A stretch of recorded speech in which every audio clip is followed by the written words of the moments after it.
Ulah tak pantas warga negara asing di Bali kembali viral. Kali ini beredar video seorang bule mendorong polisi di pos polisi lalu lintas Jalan Sunset Road Uta, Badung pada Senin 18 September.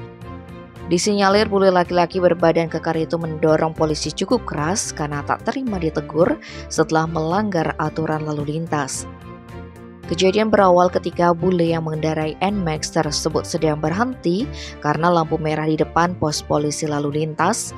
Pria asing tersebut memang memakai helm, akan tetapi rekan wanitanya yang dibonceng tidak menggunakan helm, sehingga personel yang sedang jaga pengaturan lalu lintas saat itu Aibtu Puji Santoso dan Aibtu Nyoman Siki Asmara langsung menghampiri mereka. Selanjutnya keduanya dibawa ke pinggir tepat di depan pospol untuk ditanyai dan dicek surat-surat kelengkapan kendaraan.